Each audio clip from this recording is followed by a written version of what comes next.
أعوذ بالله من الشيطان الرجيم بسم الله الرحمن الرحيم পড়ছি তাফহিমুল কোরআন সূরা আন-নেসার 131 সিরিয়াল থেকে। এখানে একথা বুঝতে হবে যে ব্যক্তি আল্লাহর দ্বীনের উপরে ঈমান এনেছে তার জন্য কুফরি জীবন ব্যবস্থার অধীনে জীবনযাপন করা কেবলমাত্র দুটি অবস্থায় বৈধ হতে পারে। এক, সে ইসলামকে সে দেশে বিজয়ী করার ও কুফরি জীবন ব্যবস্থাকে ইসলামী জীবন ব্যবস্থায় পরিবর্তন করার জন্য প্রচেষ্টা ও সংগ্রাম চালাতে থাকবে, যেমন আম্বিয়া আলাইহিমুস সালাম ও তার প্রাথমিক অনুসারীবৃন্দ চালিয়ে এসেছেন। দুই, সে আসলে সেখান থেকে বের হয়ে আসার কোনো পথ পায়নি, তাই চরম ঘৃণা, অনিচ্ছা ও অসন্তুষ্টি সহকারে বাধ্য হয়ে সেখানে অবস্থান করবে। এই দুটি অবস্থা ছাড়া অন্য যে কোনো অবস্থায় দারুল কুফরে অবস্থান করা একটি স্থায়ী গুনাহের শামিল। আর এই গুনাহের সপক্ষে এ ধরনের কোনো ওজর পেশ করা যে এই দুনিয়ায় আমরা হিজরত করে গিয়ে অবস্থান করতে পারি, এমন কোনো দারুল ইসলাম পাইনি, এমন কোনো দারুল ইসলাম না থাকে, তাহলে কি আল্লাহর এ ব্যাপারে বিস্তৃত পৃথিবীতে এমন কোনো পাহাড় বা বন জঙ্গল ছিল না যেখানে আশ্রয় নিয়ে মানুষ গাছের পাতা খেয়ে ও ছাগলের দুধ পান করে জীবন ধারণ করতে পারত এবং কুফরি জীবন বিধানের আনুগত্য থেকে মুক্ত থাকতে সক্ষম হতো। লা হিজরাতা বাদাল ফাতহে, মক্কা বিজয়ের পর এখন আর কোনো হিজরত নেই। এই হাদিসটি থেকে অনেকে ভুল ধারণা নিয়েছে, অথচ এই হাদিসটি কোনো চিরন্তন হুকুম নয়, বরং সে সময়ের অবস্থা ও পরিস্থিতিকে সামনে রেখে আরবদেরকে এ কথা বলা হয়েছিল যতদিন আরবের অধিকাংশ এলাকা দারুল হারব ও দারুল কুফরের অন্তর্ভুক্ত ছিল এবং কেবলমাত্র মদিনায় আশেপাশে ইসলামের বিধান জারি হচ্ছিল, ততদিন মুসলমানদের বাধ্যতামূলকভাবে হুকুম দেওয়া হয়েছিল যে চতুর্দিক থেকে এসে তাদের দারুল ইসলামে একত্র হতে হবে। কিন্তু মক্কা বিজয়ের পর আরবে যখন কুফরি শক্তি ভেঙে পড়ল এবং প্রায় সমগ্র দেশ ইসলামী ঝান্ডার অধীনে হলো, তখন নবী করিম সাল্লাল্লাহু আলাইহি সাল্লাম বললেন, এখন আর হিজরতের প্রয়োজন নেই। তার এই বক্তব্যের অর্থ এই নয় যে সারা দুনিয়ার মুসলমানদের জন্য সর্ব অবস্থায় কিয়ামত পর্যন্ত হিজরত ফরজ হওয়ার বিধান বাতিল হয়ে গেছে।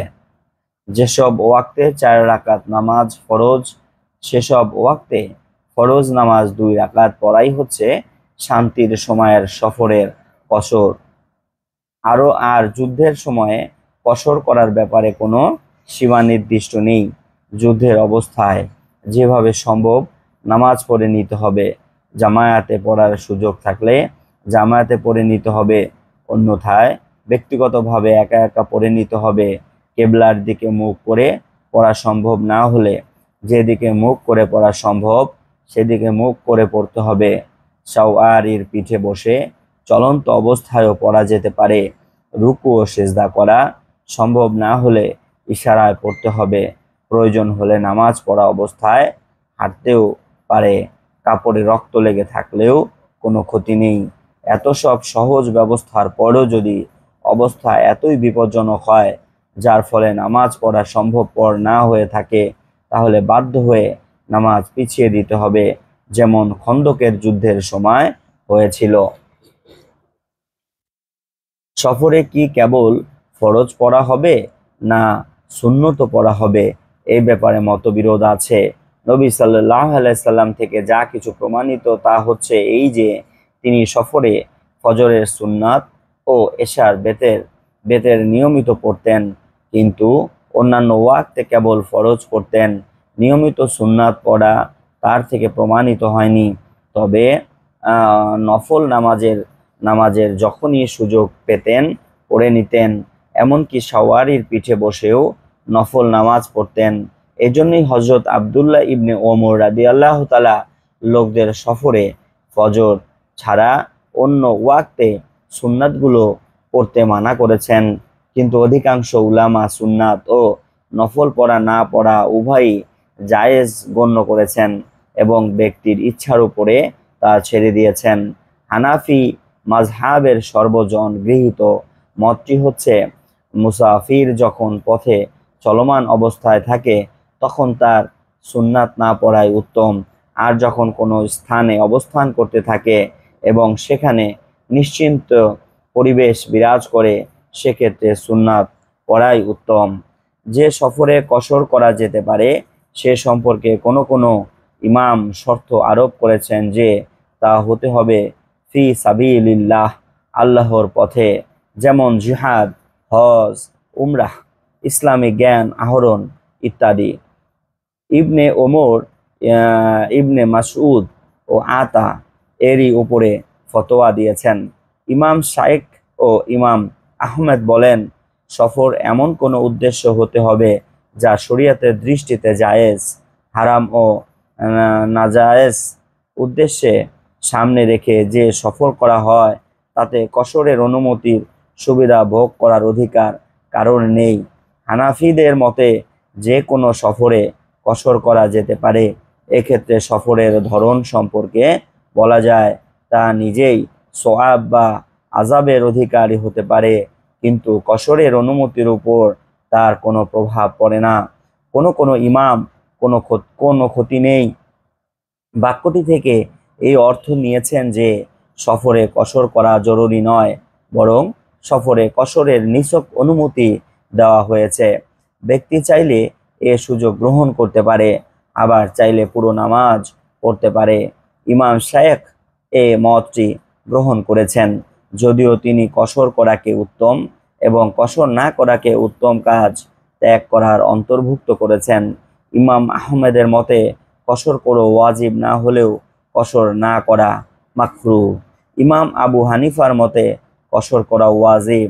একটি বর্ণনা মতে ইমাম মালিকেরও একই মত উদ্ধৃত হয়েছে। নবী সাল্লাল্লাহু আলাইহি সাল্লাম হামেশা সফরে কসর করেছেন। এটা হাদিস থেকে প্রমাণিত, কোনো নির্ভরযোগ্য রেওয়ায়াত থেকে অথবা প্রমাণিত হয়নি যে তিনি সফরে কখনো 4 রাকাত ফরজ করেছেন। ইবনে ওমর বলেন, আমি নবী করিম সাল্লাল্লাহু আলাইহি সাল্লাম, আবু বকর, ওমর, ওসমান রাদিয়াল্লাহু তাআলা এর সাথে সফর করেছি। আমি কখনো তাদের সফরে কসর না করতে দেখিনি। এরই সমর্থনে ইবনে আব্বাস এবং আরো অসংখ্য সাহাবীর নির্ভরযোগ্য রেওয়ায়াত উদ্ধৃত হয়েছে। হযরত ওসমান যখন হজের সময় মিনায় 4 রাকাত পড়ালেন তখন সাহাবীগণ তার বিরুদ্ধে প্রতিবাদ জানালেন। হযরত ওসমান তখন এর জবাব দিয়ে লোকদের নিশ্চিন্ত করলেন, আমি মক্কায় বিয়ে করেছি, আর যেহেতু নবী করিম সাল্লাল্লাহু আলাইহি সাল্লাম থেকে আমি শুনেছি যে ব্যক্তি কোনো শহরে পারিবারিক জীবন শুরু করে সে যেন সেই শহরের অধিবাসী, তাই আমি এখানে কসর করিনি। এর রিওয়ায়াতগুলো বিরুদ্ধে হযরত আয়েশা থেকে এমন 2টি হাদিস উদ্ধৃত হয়েছে যা থেকে জানা যায় যে কসর করা বা পূর্ণ নামাজ পড়া উভয়টি ঠিক, কিন্তু এর রিওয়ায়াতগুলো সনদের দিক দিয়ে দুর্বল হবার সাথে সাথে হযরত আয়েশা রাদিয়াল্লাহু তাআলা এর নিজের থেকে প্রমাণিত মতেরও বিরোধী। তবে একথা সত্য যে সফর ও অসফরে মাঝামাঝি একটি অবস্থা রয়েছে, যে অবস্থায় একই অস্থায়ী নিবাসে সুবিধা মতো কখনো কসর করা যেতে পারে, আবার কখনো পুরো নামাজ পড়ে নেওয়া যেতে পারে। সম্ভবত হযরত আয়েশা রাদিয়াল্লাহু তাআলা এই অবস্থাটি সম্পর্কে বলেছেন যে নবী সাল্লাল্লাহু আলাইহি সাল্লাম সফরে কসর করেছেন, আবার পুরো নামাজ পড়েছেন। আর কোরআনে সফরে কসর করলে ক্ষতি নেই বাক্যটি এক্ষেত্রে কোনো নতুন কথা নয়। ইতিপূর্বে সূরা আল বাকারার 19 রুকুতে সাফা ও মারওয়া পাহাড় দুটির মাঝখানে সাই করার নির্দেশও একই ভাষায় দেওয়া হয়েছে, অথচ এই সাই মানাসিকে হজ অর্থাৎ হজের গুরুত্বপূর্ণ কার্যাবলীর অন্তর্ভুক্ত ও ওয়াজিব। আসলে উভয় স্থানেই লোকদের মনের একটা আশঙ্কা দূর করাই ছিল এর মূল লক্ষ্য। সে অংশটিকে সে অংশ সেই আংশিক কাটি ছিল এই যে এই ধরনের কাজে কোনো গুনাহ হবে না তো, বা এতে সওয়াবে কোনো কমতি দেখা দেবে না তো। এ ধরনের আশঙ্কা দূর করার উদ্দেশ্যেই এই স্থানে এই বর্ণনা ভঙ্গি গ্রহণ করা হয়েছে। কি পরিমাণ দূরত্বের সফর হলে তাতে কসর করা যেতে পারে, এ ব্যাপারে জাহিরি ফিকা এর মত হচ্ছে এর কোনো পরিমাণ নেই। কম বা বেশি যে কোনো দূরত্বের সফর হোক না কেন তাতে কসর করা যেতে পারে। ইমাম মালিকের মতে 48 মাইল 48 48 মাইল বা একদিন রাতের কম সময়ের সফরে কসর নেই।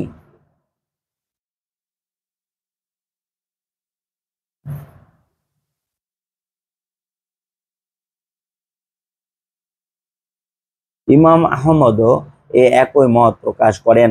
ইবনে আব্বাস রাদিয়াল্লাহু তাআলা ও মত পোষণ করতেন। ইমাম শায়েখ এর একটি বিবৃতিতে মতের সমর্থন পাওয়া যায়। হযরত আনাস রাদিয়াল্লাহু তাআলা 15 মাইলের সফরে কসর জায়েজ মনে করেন। একদিনের সফর কসর করার জন্য যথেষ্ট। হযরত ওমর রাদিয়াল্লাহু তাআলা এর মত ইমাম ইমাম আউ আউ আই ও ইমাম জুহরি গ্রহণ করেছেন। হাসান বসরি 2 দিন এবং ইমাম আবু ইউসুফ 2 দিনের বেশি দূরত্বের সফরে কসর জায়েজ মনে করেন। ইমাম আবু হানিফার মতে পায়ে হেঁটে বা উটের পিঠে চড়ে 3 দিন সফর করে যে দূরত্ব অতিক্রম করা যায়, অর্থাৎ প্রায় 18 ফরসঙ্গ বা 54 মাইল, তাতে কসর করা যেতে পারে। ইবনে ওমর, ইবনে মাসুদ ও হযরত উসমান রাদিয়াল্লাহু আনহু ও মত পোষণ করেন। সফরের মাঝখানে কোথাও অবস্থান করলে কতদিন পর্যন্ত কসর করা যেতে পারে এ ব্যাপারেও ইমামগণ বিভিন্ন মত পোষণ করেন।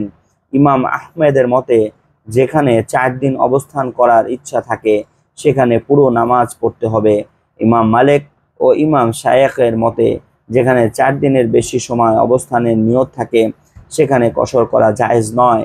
ইমাম আউ আই 13 দিনের ও ইমাম আবু হানিফা 15 দিনের অথবা তার চেয়ে বেশি দিন অবস্থান করার নিয়ত করলে পুরা নামাজ পড়ার হুকুম দিয়েছেন। এই অধ্যায়ে নবী সাল্লাল্লাহু আলাইহি সাল্লাম থেকে কোনো সুস্পষ্ট বিধান বর্ণিত হয়নি। আর যদি কোনো স্থানে এক ব্যক্তি বাধ্য হয়ে আটকে পড়ে এবং সব সময় তার খেয়াল থাকে যে বাধা দূর হলেই সে বাড়ির দিকে রওনা হবে, তাহলে এমন স্থানে সে অনির্দিষ্টকালের জন্য কসর করতে থাকবে। এ ব্যাপারে সমস্ত উলামায়ে কেরাম একমত। সাহাবায়ে কেরামের মত থেকে এমন অসংখ্য ঘটনা বর্ণিত হয়েছে যা থেকে জানা যায় তারা এ ধরনের অবস্থায় 2 বছর পর্যন্ত অনবরত কসর করেছেন। এরই ওপরে কিয়াস করে ইমাম আহমদ ইবনে হাম্বল কয়েদিকেও তার সমগ্র মেয়াদ ব্যাপী কসর করার অনুমতি দিয়েছেন। জাহেরি ও খারেজি ফিকাহর অনুসারীরা এ বাক্যের যে অর্থ গ্রহণ করে থাকে তা হচ্ছে কসর কেবল যুদ্ধাবস্থার জন্য, আর শান্তির অবস্থায় সে যে সফর করা হয় তাতে কসর করা কোরআন বিরোধী। কিন্তু কিন্তু নির্ভরযোগ্য রেওয়ায়াতের মাধ্যমে হাদিস থেকে প্রমাণিত হয়েছে যে হযরত ওমর রাদিয়াল্লাহু তাআলা একই সন্দেহটি নবী করিম সাল্লাল্লাহু আলাইহি সাল্লামের সামনে পেশ করলে তিনি এর জবাবে বলেন, অর্থাৎ নামাজে কসর করার অনুমতিটি আল্লাহর পক্ষ থেকে একটি পুরস্কার। আল্লাহ তোমাদের পুরস্কার দান করেছেন, কাজেই তোমরা পুরস্কারটি গ্রহণ করো। নবী সাল্লাল্লাহু আলাইহি সাল্লাম শান্তি ও ভয় উভয় অবস্থায় সফরের নামাজে কসর করেছেন। একথা প্রায় মুতাওয়াল্লির বা সবচেয়ে নির্ভরযোগ্য সূত্র পরস্পরায় বর্ণিত হাদিসের মাধ্যমে প্রমাণিত সত্য। ইবনে আব্বাস রাদিয়াল্লাহু তাআলা সুস্পষ্ট ভাষায় বলেছেন, অর্থাৎ নবী সাল্লাল্লাহু আলাইহি ওয়াসাল্লাম মদিনা থেকে মক্কার দিকে বের হলেন। সে সময় একমাত্র রাব্বুল আলামিন ছাড়া আর কারোর ভয় ছিল না, কিন্তু তিনি নামাজ 2 রাকাত পড়লেন। এজন্য আমি তোর জমায় বন্ধনীর মধ্যে বিশেষ করে শব্দটি বাড়িয়ে দিয়েছি। ইমাম আবু ইউসুফ ও হাসান বিন জিয়াদ এই শব্দাবলী থেকে এ ধারণা নিয়েছেন যে সালাতে ফৌক ভয়ের নামাজ কেবলমাত্র নবী করিম সাল্লাল্লাহু আলাইহি সাল্লামের যুগের জন্য নির্দিষ্ট ছিল, কিন্তু নবী করিম সাল্লাল্লাহু আলাইহি সাল্লামকে সম্বোধন করা একটি হুকুম দেওয়া হয়েছে। আবার সেই হুকুমটি তারপরে তার স্থলাভিষিক্তদের জন্য আগের মতোই কার্যকর রয়েছে। কোরআন মাজিদে এর অসংখ্য দৃষ্টান্ত পাওয়া যায়। কাজেই সালাতে ফওকফে নবী সাল্লাল্লাহু আলাইহি সাল্লাম এর সাথে নির্দিষ্ট করার কোনো কারণ নেই। এছাড়াও অসংখ্য নেতৃস্থানীয় সাহাবী থেকেও একথা প্রমাণিত হয়েছে যে তারা নবী করিম সাল্লাল্লাহু আলাইহি সাল্লাম এর পরেও সালাতে ফওকফ পড়েছেন। এ প্রশ্নের কোনো সাহাবীর মতবিরোধের উল্লেখ পাওয়া যায়নি। শত্রুর আক্রমণের ভয় আছে, কিন্তু কার্যত লড়াই হচ্ছে না, এমন অবস্থায় সালাতে ফওফের ভয়ের নামাজ হুকুম দেওয়া হয়েছে। আর কার্যত যখন লড়াই চলছে তেমন অবস্থায় হানাফিদের মতে নামাজ পিছিয়ে দেওয়া হবে। ইমাম মালিক ও ইমাম সুফিয়ান সওরীর মতে রুকু ও সেজদা করা সম্ভব না হলে ইশারায় নামাজ পড়ে নিতে হবে। ইমাম শায়েখ এর মতে নামাজের মধ্যেও কিছুটা যুদ্ধ করা যেতে পারে। নবী সাল্লাল্লাহু আলাইহি সাল্লাম থেকে প্রমাণিত হয়েছে যে তিনি খন্দকের যুদ্ধের সময় 4 ওয়াক্ত নামাজ পড়েননি। তারপর সুযোগ পেয়ে তরতিব অনুযায়ী 4 ওয়াক্তের নামাজ একসাথে পড়ে নেন। অথচ খন্দকের যুদ্ধের আগে সালাতে ফওফের হুকুম এসে গিয়েছিল। অনেকটা যুদ্ধের অবস্থার উপরে সালাতে খৌফ পড়ার পদ্ধতি নির্ভর করে। নবী করিম সাল্লাল্লাহু আলাইহি সাল্লাম বিভিন্ন অবস্থায় বিভিন্ন পদ্ধতিতে এ নামাজ পড়িয়েছেন। কাজে যুদ্ধের অবস্থা বা পরিস্থিতি ওই পদ্ধতিগুলোর মধ্য থেকে যেটির অনুমতি দেবে তৎকালীন ইসলামী দলের প্রধান সেই পদ্ধতিতেই নামাজ পড়াবেন। এর একটি পদ্ধতি হচ্ছে সেনাদলের একটি অংশ ইমানের সাথে নামাজ পড়বে এবং অন্য অংশটি তখন দুশমনের মোকাবেলা করতে থাকবে। যখন 1 রাকাত পুরা হয়ে যাবে তখন প্রথম অংশটি সালাম ফিরে চলে যাবে এবং দ্বিতীয় অংশটি এসে ইমামের সাথে দ্বিতীয় রাকাতটি পুরা করবে। এভাবে ইমামের 2 রাকাত এবং সৈনিকদের 1 রাকাত করে নামাজ হবে। দ্বিতীয় পদ্ধতিটি হচ্ছে সেনাদলের এক অংশ ইমামের সাথে 1 রাকাত পড়ে চলে যাবে, তারপর দ্বিতীয় অংশটি এসে ইমামের পেছনে 1 রাকাত পড়বে। এরপর উভয় অংশই পালাক্রমে এসে নিজেদের বাকি 1 রাকাত একা একা পড়ে নেবে। এভাবে উভয় অংশের 1 রাকাত পড়া হবে ইমামের পেছনে এবং 1 রাকাত হবে ব্যক্তিগত পর্যায়ে। এর তৃতীয় পদ্ধতিটি হচ্ছে ইমামের পেছনে সেনাদলের একটি অংশ 2 রাকাত পড়বে এবং তাশাহুদের পর সালাম ফিরে চলে যাবে। সেনাদলের দ্বিতীয় অংশ ইমামের সাথে তৃতীয় রাকাতে শরিক হবে এবং তার সাথে আরও 1 রাকাত করে পড়ে সালাম ফিরাবে। এভাবে ইমামের 4 ও সেনাদলের 2 রাকাত হবে। চতুর্থ পদ্ধতিটি হচ্ছে সেনাদলের 1 অংশ ইমামের সাথে এবং 1 রাকাত পড়বে এবং ইমাম যখন দ্বিতীয় রাকাতের জন্য দাঁড়াবে তখন মুক্তাদিরা নিজেরাই একা একা দ্বিতীয় রাকাত তাশাহুদ সহ পড়ে সালাম ফিরে চলে যাবে। তারপর দ্বিতীয় অংশ এসে এমন অবস্থায় ইমামের সাথে শামিল হবে যে ইমাম তখনও দ্বিতীয় রাকাতে থাকবেন এবং এরা বাকি নামাজ ইমামের সাথে পড়ার পর 1 রাকাত নিজেরা উঠে একা একা পড়ে নেবে।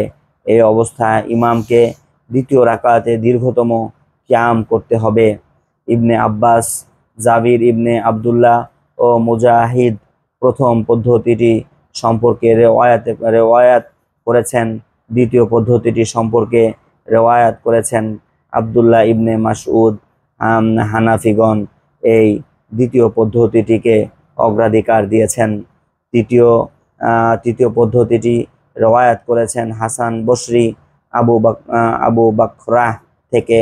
আর চতুর্থ পদ্ধতিটিকে সামান্য একটু মতবিরোধ সহকারে ইমাম শায়েখ ও ইমাম মালিক অগ্রাধিকার দিয়েছেন। এর উৎস হচ্ছে সাহুল ইবনে আবি আসমার একটি রওয়ায়াত। এগুলো ছাড়া সালাতে কৌফের আরো কয়েকটি পদ্ধতি আছে। ফিকাহর কিতাবগুলো এগুলোর আলোচনা পাওয়া যাবে। অর্থাৎ তোমাদের এই যে সতর্কতার হুকুম দেওয়া হচ্ছে, এটা নিছক একটা পার্থিব কৌশল, নয়তো আসলে জয় পরাজয় তোমাদের কৌশলের উপরে নির্ভর করে না, বরং তা নির্ভর করে আল্লাহর ফায়সালার উপরে।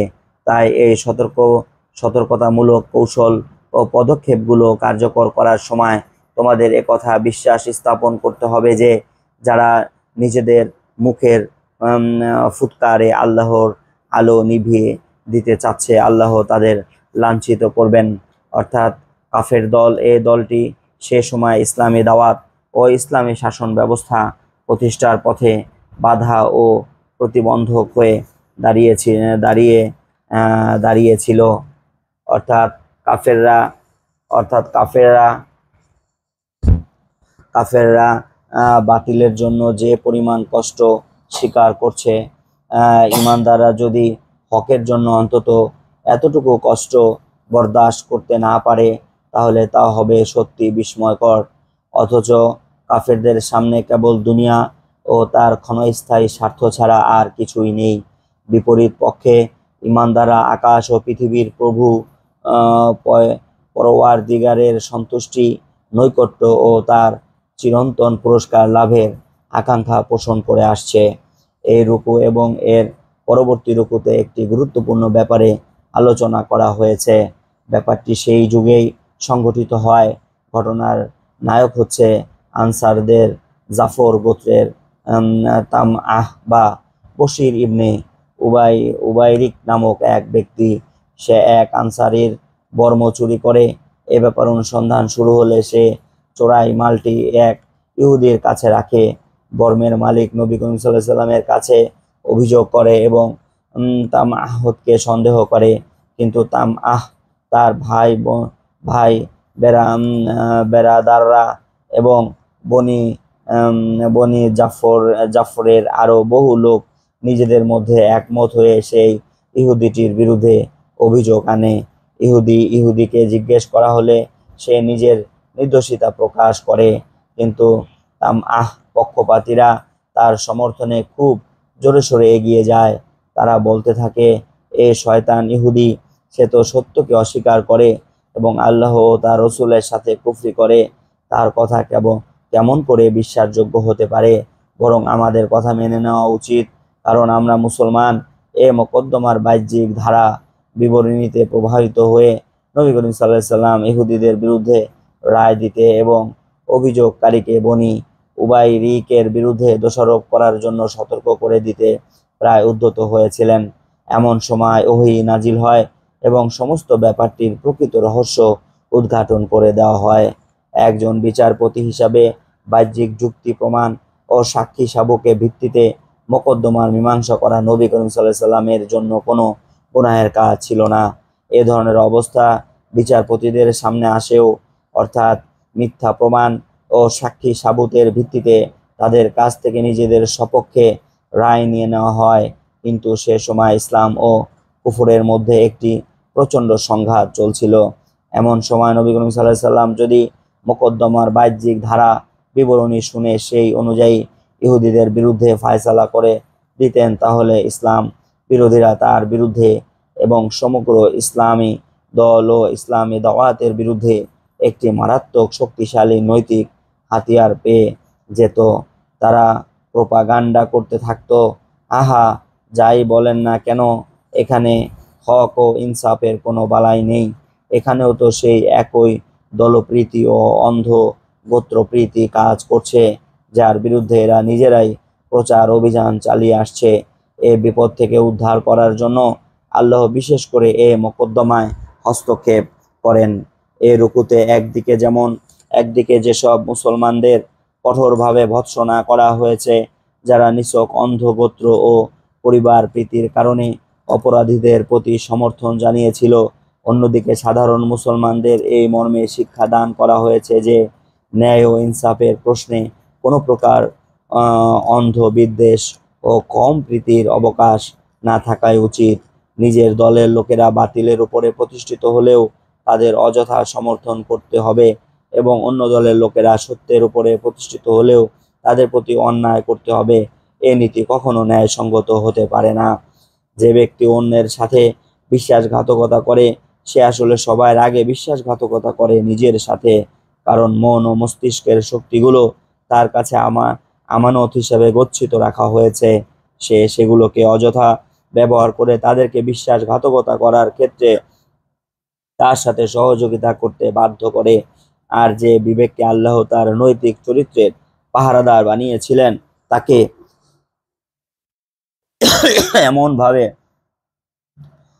এমনভাবে দাবিয়ে দেয় যার ফলে বিশ্বাসঘাতকতার ক্ষেত্রে সে তাকে কোনো বাধা দিতে পারে না। মানুষ তার নিজের মধ্যে অত্যাচারমূলক পদক্ষেপকে যখন এভাবে পূর্ণতার পর্যায়ে পৌঁছিয়ে দেয় তখনই বাইরে এসে বিশ্বাসঘাতকতা ও পাপ কাজ করতে শুরু করে।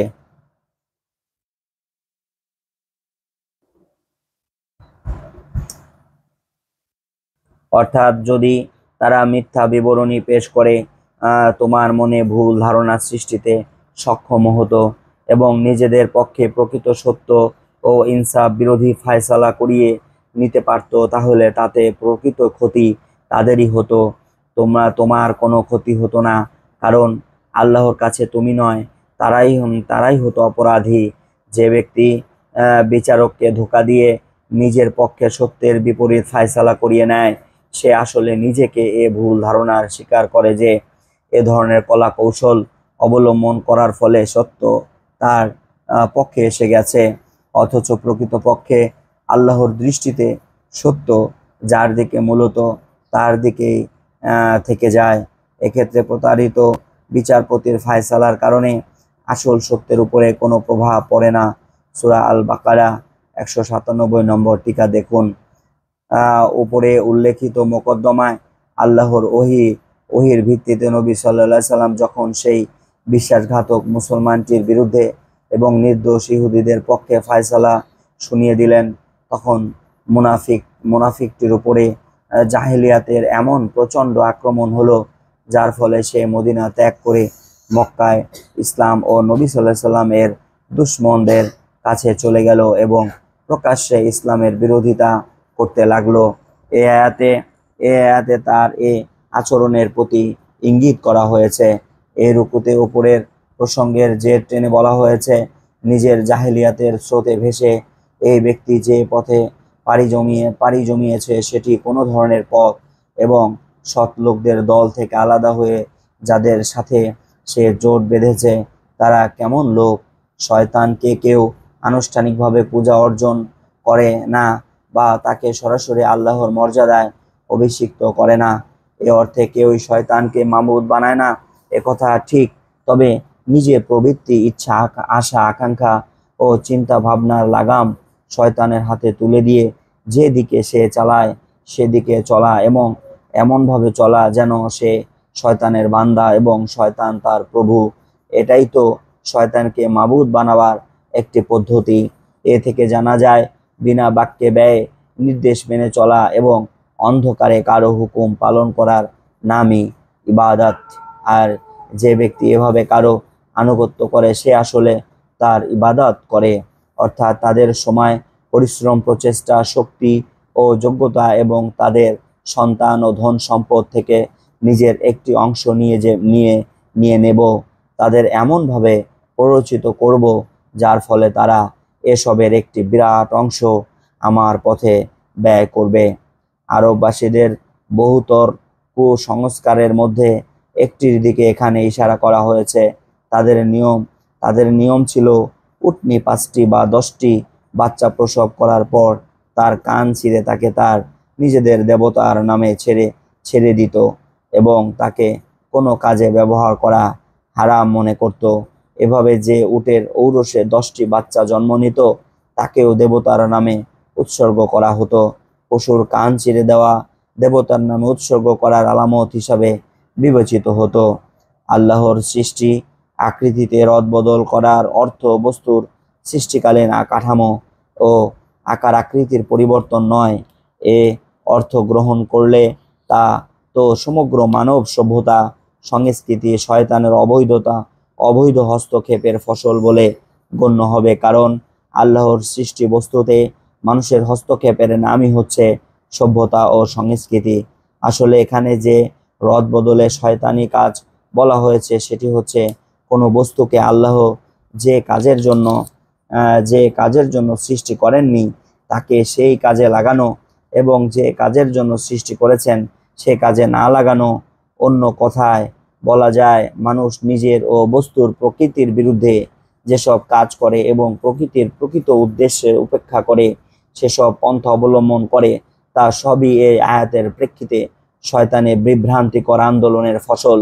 যেমন লুত জাতির কাজ, জন্ম শাসন, বৈরাগ্যবাদ, ভ্রক্ষচর্চ, নারী পুরুষের বন্ধাকরণ, পুরুষদের খোঁজা বানানো, মেয়েদের উপরে প্রকৃতি যে দায়িত্ব অর্পণ করেছে সে দায়িত্ব সম্পাদন করা থেকে তাদেরকে সরিয়ে রাখা, এবং সমাজ সংস্কৃতির এমন সব বিভাগে তাদের টেনে আনা যেগুলোর জন্য পুরুষদেরকে সৃষ্টি করা হয়েছে।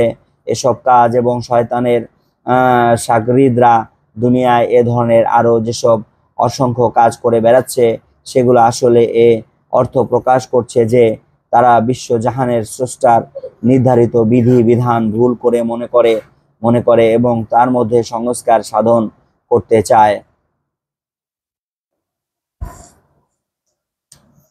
শয়তানের সমস্ত কারবারটাই চলে মৌখিক ওয়াদা ও আশা ভরসা দেবার ভিত্তিতে। সে ব্যক্তিগত বা সমষ্টিক পর্যায়ে যখন মানুষকে কোনো ভুল পথে পরিচালনা করতে চায় তার সামনে এক আকাশ কুসুম রচনা করে, কাউকে ব্যক্তিগত আনন্দ উপভোগ ও সাফল্য লাভের আশায় উদ্বেল করে তোলে, কাউকে জাতীয় উন্নতি ও অগ্রগতির আশ্বাস দেয়, কাউকে মানব জাতির কল্যাণ ও শ্রীবৃদ্ধির নিশ্চয়তা বিধান করে, কাউকে সত্যের কাছে পৌঁছে গেছে বলে মানসিক সান্ত্বনা দান করে। কারো মনে এ ধারণা বদ্ধমূল করে যে আল্লাহ ও আখিরাত বলে কিছুই নেই, মরে যাওয়ার পর সবাইকে মাটিতে মিশে যেতে হবে। কাউকে আশ্বাস দেয় আখিরাত বলে যদি কিছু থেকেই থাকে তাহলে অমুক হুজুরের বদৌলতে অমুকের দোয়ার তোফায়েলে সেখানকার ধর পাকর থেকে নিষ্কৃতি পাওয়া যাবে। মোট কথা, যাকে যে ধরনের আশার ছলনায় ভুলানো যায় তাকে সেভাবে নিজের প্রতারণা জালে ফাঁসাবার চেষ্টা করে, অর্থাৎ আল্লাহর সামনে আনুগত্যের মাথা নত করে দেওয়া এবং আত্মম্ভরিতা ও স্বেচ্ছাচারিতা থেকে বিরত থাকা প্রকৃত সত্যের সাথে যথার্থ সামঞ্জস্যশীল হবার কারণে সর্বোত্তম পদ্ধতি হিসাবে বিবেচিত। আল্লাহ যখন পৃথিবী আকাশ ও এর মধ্যকার যাবতীয় বস্তুর মালিক, তখন তার আনুগত্য ও বন্দেগী করতে প্রস্তুত হওয়া এবং বিদ্রোহী মনোভাব পরিহার করাই হচ্ছে মানুষের জন্য সঠিক পন্থা। ধন্যবাদ। শুনছিলেন তাফহিমুল কোরআনের সূরা আন-নিসার 150 নম্বর আয়াত পর্যন্ত। আল্লাহ রাব্বুল আলামিন আমাদের সবাইকে কোরআন এবং সুন্নাহের আলোকে চলার তৌফিক দান করুক, সকলে বলুন আমিন। আবারও তাফহিমুল কোরআন সূরা আন-নিসার 151 নম্বর সিরিয়াল থেকে পড়ার আশাবাদ ব্যক্ত করে আজকের মতো এখানেই শেষ করছি। সকলে ভালো থাকুন, সুস্থ থাকুন এবং নিরাপদে থাকুন। আসসালামু আলাইকুম ওয়া রাহমাতুল্লাহি ওয়া বারাকাতুহু।